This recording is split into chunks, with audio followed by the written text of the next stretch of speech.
गौतम बुद्ध का जीवन और उनके उपदेश हमें सिखाते हैं कि कैसे हम अपने मन को शुद्ध और शांत कर सकते हैं और कैसे अच्छे विचारों को अपने जीवन में स्थान दे सकते हैं।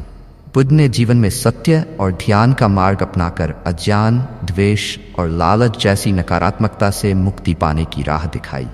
उनका धम्म हमें सिखाता है कि यदि हम अपने मन और विचारों को नियंत्रित कर ले तो जीवन में शांति और संतुलन प्राप्त कर सकते हैं। गौतम बुद्ध ने 4 आर्य सत्य बताए जो जीवन में अच्छे विचारों को लाने का सबसे बड़ा आधार है। दुख सत्य, जीवन में दुख है लेकिन इसे स्वीकार करने से ही मुक्ति का मार्ग मिलता है। दुख समुच्चय, दुख का कारण हमारी इच्छाएं और तृष्णाएं हैं। दुख निरोध, इच्छाओं पर विजय प्राप्त कर दुख को समाप्त किया जा सकता है।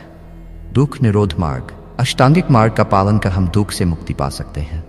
जब हम इन 4 सत्य को अपने जीवन में अपनाते हैं तो हमारे मन में नकारात्मकता और भ्रम की जगह अच्छे और सकारात्मक विचारों का उदय होता है। गौतम बुद्ध ने बताया कि मन को शुद्ध करने और अच्छे विचारों को लाने के लिए अष्टांगिक मार्ग का पालन करना जरूरी है। सम्यक दृष्टि, सही दृष्टिकोण अपनाएं। सम्यक संकल्प, सकारात्मक और शुद्ध संकल्प लें। सम्यक वाक, सही और मधुर वाणी बोलें। सम्यक कर्म, सही और नैतिक कार्य करें। सम्यक आजीविका, सही जीवन यापन का साधन अपनाएं। सम्यक प्रयास, सही दिशा में प्रयास करें। सम्यक स्मृति, वर्तमान में जिएं और सही जागरूकता रखें। सम्यक समाधि, ध्यान द्वारा मन को शांत और स्थिर करें। इस मार्ग को अपनाने से हमारे जीवन में सकारात्मकता और शांति आती है जो हमारे विचारों को शुद्ध और ऊर्जावान बनाती है। मन ही सबसे बड़ा मित्र है और वही सबसे बड़ा शत्रु। गौतम बुद्ध ने ध्यान और विपस्सना, स्वानुभूति द्वारा निरीक्षण का महत्व बताया। ध्यान से हम अपने मन को स्थिर और शांत कर सकते हैं। जब मन ध्यान के माध्यम से शांति और स्थिरता प्राप्त करता है तो नकारात्मक विचार स्वतः ही समाप्त हो जाते हैं और अच्छे विचारों का संचार होने लगता है। दूसरों के प्रति वही करुणा और मैत्री रखो जो तुम स्वयं के लिए चाहते हो।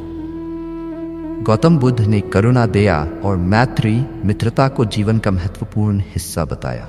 जब हम दूसरों के प्रति करुणा और मित्रता का भाव रखते हैं तब हमारे मन में अच्छे और सकारात्मक विचार उत्पन्न होते हैं। इस भावना से न केवल दूसरों के प्रति प्रेम जागृत होता है बल्कि हमारा मन भी संतुलित और शांत रहता है। अतीत पर शोक मत करो, भविष्य की चिंता मत करो, केवल वर्तमान क्षण में जियो। गौतम बुद्ध ने सिखाया कि हमें न अतीत की चिंता करनी चाहिए और न ही भविष्य के बारे में सोचना चाहिए। केवल वर्तमान क्षण में जीना ही हमें अच्छे विचारों की ओर ले जाता है। जब हम वर्तमान में ध्यान केंद्रित करते हैं तो हमारा मन शुद्ध और सकारात्मक रहता है। गौतम बुद्ध के उपदेश हमें यह सिखाते हैं कि यदि हम अपने मन को शुद्ध और सकारात्मक रखना चाहते हैं तो हमें उनके बताए मार्ग पर चलना होगा। ध्यान, करुणा, अष्टांगिक मार्ग और 4 आर्य सत्य का पालन करके हम अपने मन में अच्छे विचार ला सकते हैं। बुद्ध के विचार हमें यह समझाते हैं कि हमारे मन का स्वभाव ही हमारे जीवन का निर्माण करता है। यदि हम अपने मन को अच्छे विचारों से भरेंगे तो हमारा जीवन भी सुखी और शांतिपूर्ण होगा। मनुष्य का मन ही उसका मुख्य मार्गदर्शक है। जैसा वह सोचता है वैसा ही वह बन जाता है। हर दिन एक नया जीवन है, इसे शांति और संतोष से जियो। क्रोध को प्रेम से जीतें, बुराई को अच्छाई से और झूठ को सत्य से। तुम्हारे पास जो कुछ भी है उसका मूल्य जानो और संतोष में जियो। ध्यान के माध्यम से अपने भीतर की शांति और सच्चाई को जानो।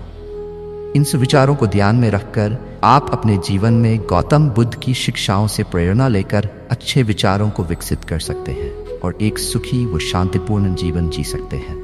गौतम बुद्ध के उपदेश हमें यह सिखाते हैं कि यदि हम अपने मन को शुद्ध और सकारात्मक रखना चाहते हैं तो हमें उनके बताए मार्ग पर चलना होगा। ध्यान, करुणा, अष्टांगिक मार्ग और 4 आर्य सत्य का पालन करके हम अपने मन में अच्छे विचार ला सकते हैं। बुद्ध के विचार हमें यह समझाते हैं कि हमारे मन का स्वभाव ही हमारे जीवन का निर्माण करता है। यदि हम अपने मन को अच्छे विचारों से भरेंगे तो हमारा जीवन भी सुखी और शांतिपूर्ण होगा।